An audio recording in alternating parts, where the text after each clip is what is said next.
Frères et sœurs bien-aimés, l'horizon de notre série de messages pour que tout commence à se rapprocher. Pour que tout commence, pour beaucoup, à Noël. Pour que Noël soit pour beaucoup un moment de joie, un moment de paix, un moment de rencontre avec Dieu. Pour que beaucoup de ceux qui viennent une seule fois par an à l'église, ou même jamais, ceux qui vont venir pour la première fois, pour beaucoup d'entre eux, tout commence par l'expérience d'une rencontre avec Jésus. Parce que tout change lorsque la rencontre avec Jésus a lieu dans nos vies. Alors je voudrais rappeler pour ceux qui n'étaient pas là, simplement le titre des épisodes précédents de la série. Nous avons commencé il y a 15 jours par « Faisons de nouveaux progrès dans l'amour ». Ça donne envie quand même. Pas toujours facile, mais ça donne envie. Et puis la semaine dernière, notre message était centré sur « Discernons ce qui est important ». Ben oui, sinon on perd notre temps, on perd notre vie, on perd plein de choses. Discernons ce qui est important. Et aujourd'hui, eh bien, le message de cette messe va se concentrer sur cette question. Que devons-nous faire ? Que devons-nous faire ? Si vous avez été attentif à l'évangile que je viens de proclamer, vous avez entendu cette question 3 fois. Que devons-nous faire ? Qui pose cette question dans l'Évangile ? Eh bien, je vous les marque sur l'écran devant vous. Ce sont d'abord des foules et aussi des publicains et enfin des soldats. Dans ceux qui posent cette question, il n'y a pas de rabbin, il n'y a pas de prêtre, il n'y a pas de pharisiens, tous ces gens qui sont très religieux, mais qui ne sont pas venus voir Jean-Baptiste pour demander « Que devons-nous faire ?» Au contraire, ceux qui sont là, ce sont des gens ordinaires et plutôt des personnes qui sont loin de Dieu, loin de la religion, comme on dit aujourd'hui, un peu aux périphéries. Les foules, par exemple, dans les évangiles, ça a toujours une connotation un petit peu péjorative. Parce que la foule, ce sont toutes ces personnes qui empêchent Jésus d'avancer dans sa mission. À certains moments, la foule est tellement grande qu'il ne peut plus rentrer dans les villes. Il est obligé de rester à l'écart. Les foules, ce sont tous ces gens qui s'approchent de Jésus, bien sûr, mais pour rechercher ce que Jésus va leur apporter. Parce que Jésus, c'est quelqu'un qui fait des guérisons, c'est quelqu'un qui donne du pain et du poisson gratuitement, à volonté, trop bien, on va manger gratis aujourd'hui. Mais ils ne vont pas tellement plus loin par rapport à ceux qu'on appelle les disciples qui, eux, se mettent en marche à la suite de Jésus. Donc les foules, ils sont à la périphérie, mais ils sont là. Et puis, il y a les publicains. On nous a donné dans l'Évangile la traduction de publicain, c'est-à-dire collecteur d'impôts, impôt. Celui qui collecte l'impôt, c'est quelqu'un que vous aimez bien, n'est-ce pas ? Quand vous signez la déclaration, maintenant c'est en ligne, évidemment, vous ne le voyez même plus, le collecteur d'impôts. Bon, à l'époque, sous occupation romaine, ce sont des collaborateurs des Romains. Projetez-vous dans la France des années 40, au début, pendant la guerre, ce sont les collaborateurs, les publicains. Ils collectent l'impôt pour les Romains. Donc, ils ne sont pas très bien vus. Et puis, les soldats, bien sûr, ce sont ceux qui sont connus pour leur violence, pour leurs exactions, pour leur injustice. Et voyez, ce sont eux qui viennent voir Jean-Baptiste et puis qui posent la question « Que devons-nous faire ?» Alors, où est-ce que ça se passe, ça ?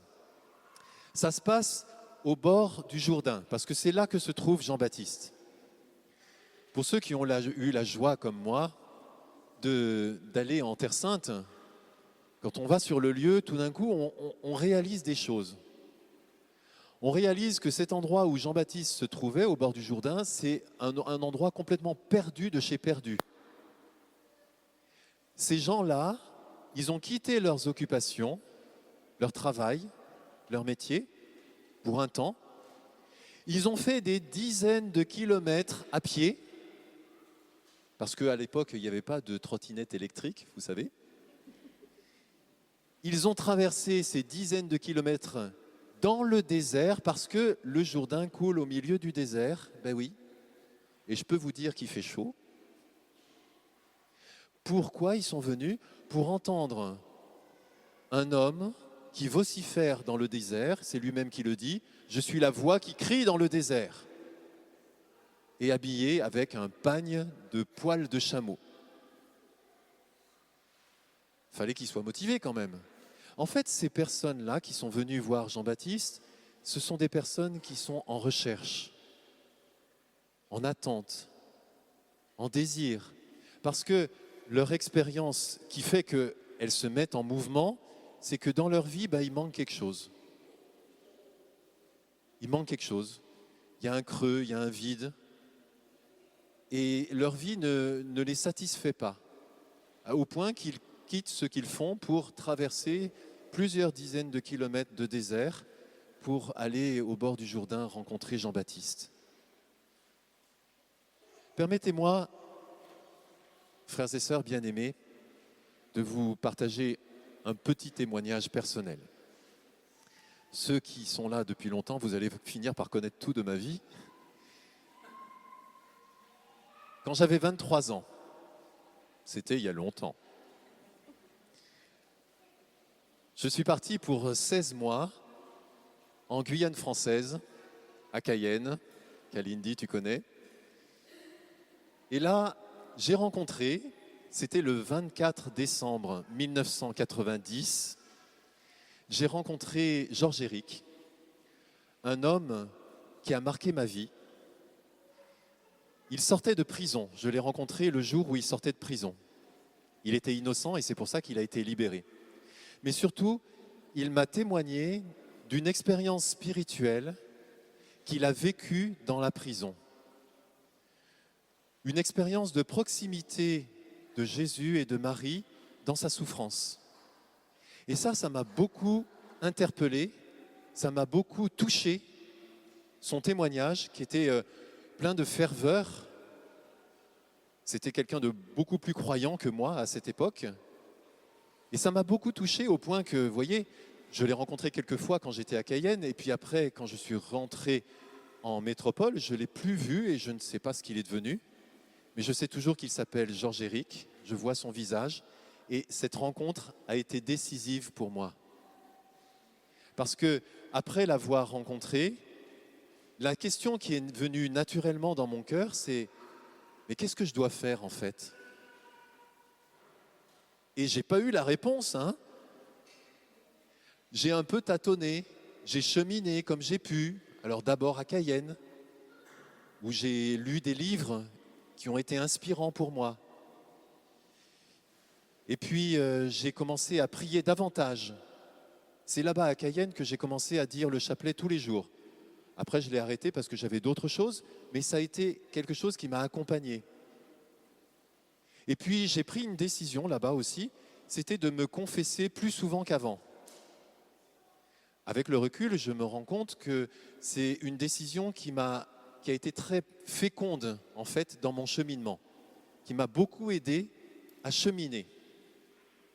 Mais 2 ans plus tard, j'étais toujours dans ce questionnement parce que 2 ans plus tard, j'étais ici à Toulouse, je travaillais à Balma comme ingénieur.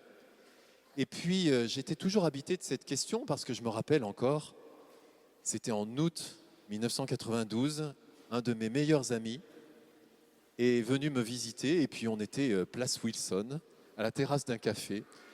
Nous philosophions sur nos 25 premières années, notre premier quart de siècle.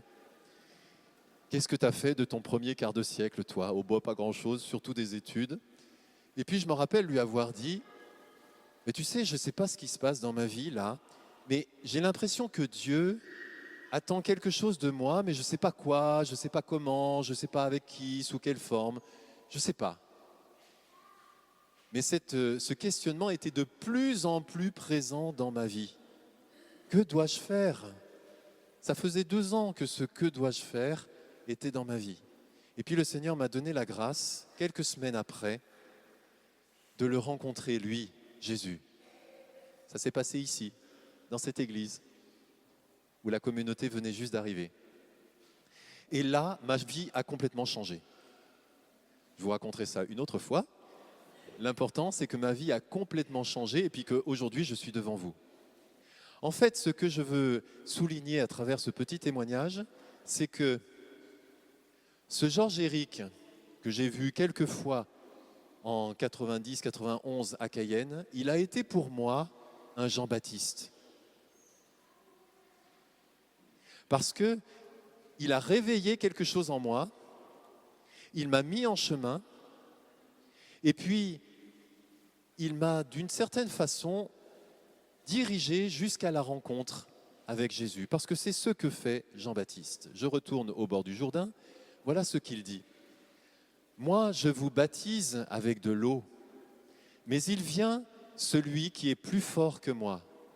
Je ne suis pas digne de dénouer la courroie de ses sandales. Lui vous baptisera dans l'Esprit Saint et le feu. Jean-Baptiste aurait pu garder les gens qui venaient à lui. Comme dit saint Augustin au 5e siècle, on croyait qu'il était le Christ alors même qu'il n'avait pas encore parlé. S'il avait voulu, il aurait pu faire le super gourou et dire « je suis le Christ » et tout le monde l'aurait cru en plus. Mais ce n'est pas ça qu'il fait. Jean-Baptiste, il dit « regarde, Jésus, il est là. Suis Jésus. » Si Jean-Baptiste n'avait pas été là, est-ce que les foules, les soldats, les publicains auraient rencontré Jésus? Peut-être, pas sûr. Parce que la prédication de Jean-Baptiste a eu un impact sur leur cœur, sur leur vie intérieure.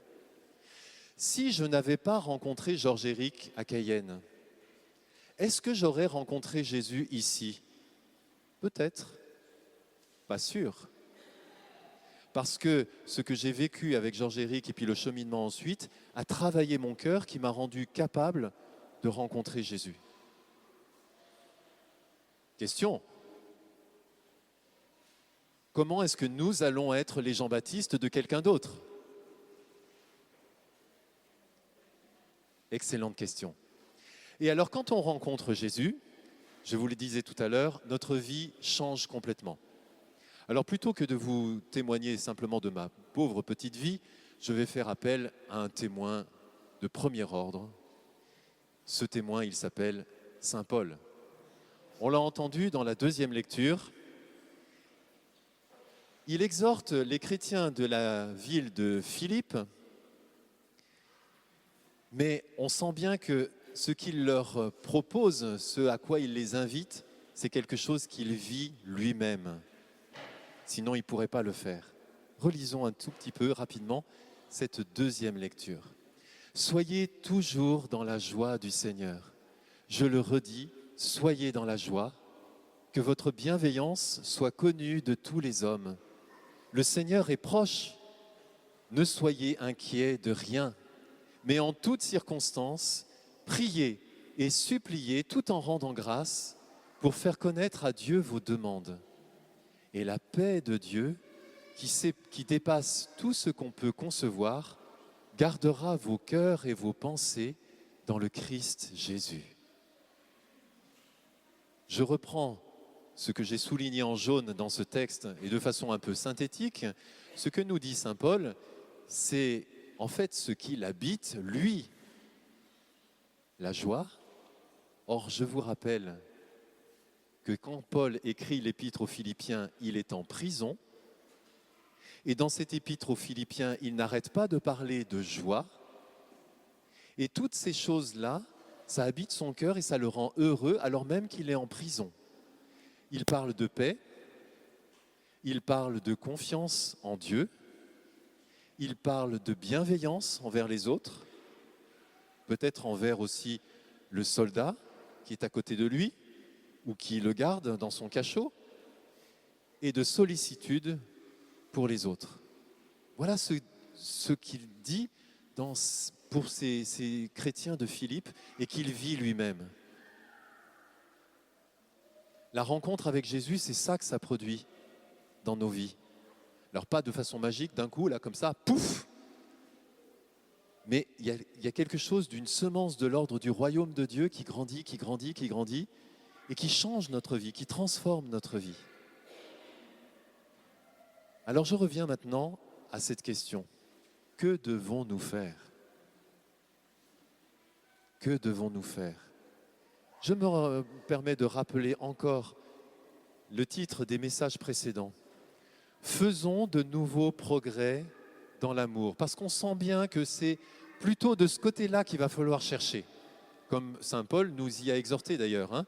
Tous les fruits qu'on a recueillis dans le témoignage de saint Paul, ce sont des fruits de l'amour. Et puis discernons ce qui est important, pour ne pas gaspiller notre temps et notre vie à des choses qui ne servent à rien, voire qui peut-être sont nuisibles pour nous ou pour les autres. Et donc, à la lumière des textes d'aujourd'hui, en regardant Jean-Baptiste qui nous dit « Regarde Jésus », entre en contact avec Jésus, en recueillant le témoignage de saint Paul, voilà 4 choses que je voudrais vous proposer comme réponse à « Que devons-nous faire ?» Et puis, chacun va le mettre en œuvre comme il le souhaite et comme il le peut et le désire. Première chose, active ta foi en Jésus. La foi, ce n'est pas simplement une espèce de truc qui est dans la tête. Je crois que les extraterrestres existent. Ce n'est pas ça la foi. La foi, c'est une connexion, c'est une relation avec celui qui vivifie cette relation et justement fait grandir cette foi, c'est-à-dire cette confiance en lui. Ensuite, active ta joie. Active ta joie. C'est un acte de la volonté d'être joyeux. Il y a des moments où on n'est pas joyeux. Saint Paul, dans sa prison, il avait toutes les raisons de ne pas être joyeux. Et pourtant, il témoigne sans cesse de sa joie.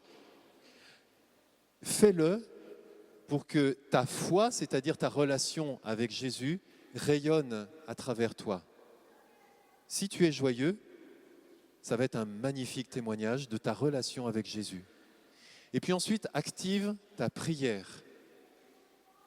Saint Paul nous disait, priez et suppliez pour vous-même, pour vos familles, pour ce que vous vivez et aussi pour ceux que vous rencontrez dans votre lieu de travail, vos voisins, ceux que vous rencontrez quand vous amenez les enfants à l'école, quand vous faites vos courses. Priez et suppliez pour eux aussi. Parce que tout ça, ce sont des fruits de l'amour. Et l'amour, c'est de vivre pour les autres, comme Jésus a vécu pour nous. Et puis enfin, active ta charité en acte. C'est l'amour que nous recevons de la relation avec Jésus, que nous mettons en acte dans la relation avec les autres. Active cela. C'est-à-dire que tu as le pouvoir, dans ta liberté et dans ta volonté, de les rendre vraiment vivants, ces 4 points, ou bien de les laisser sommeiller dans un coin de ton cœur ou de ta tête. Tu peux le choisir, tu peux le décider. Évidemment, tout ça, ça se reçoit à partir de la prière et ensuite dans la réponse active à la prière. Chacun peut répondre personnellement à ce genre d'invitation. Dans notre famille Immaculée Conception, dans notre paroisse, nous avons aussi une petite stratégie pour intégrer ces points-là, par exemple, de façon collective. Parce que nous voulons être des Jean-Baptiste pour beaucoup de personnes. Alors vous la connaissez, si vous fréquentez un petit peu la paroisse, maintenant vous savez ça par cœur. Notre petite stratégie, c'est évidemment de commencer par identifier dans nos réseaux de relations ceux qui sont en attente en désir, ceux qui sont en recherche, ceux qui ne sont pas satisfaits de leur vie, il leur manque quelque chose. Il faut qu'on ait des oreilles ouvertes, les oreilles du cœur, pour savoir discerner cela et à partir de cette identification, bien sûr, de prier pour eux, d'intercéder, parce qu'ils ont besoin qu'on prie pour eux. Et que ça fait du bien de prier pour ces personnes-là. Et puis enfin, de les inviter. Les inviter à tout un tas de choses qui peuvent se passer ici dans cette paroisse, et en particulier les prochaines festivités de Noël. Pensez-y. Faites de votre vie une vie qui est façonnée par ces 3 I, en fait. J'identifie, j'intercède, j'invite. Et vous allez voir que ça va faire grandir la joie, notre joie, et puis la joie de ceux qui vont, je l'espère, goûter quelque chose de l'amour de Dieu dans ces fêtes de Noël. Et j'en suis sûr aussi, par-dessus tout ça, nous pouvons contribuer à la joie de quelqu'un d'autre, la joie de Dieu.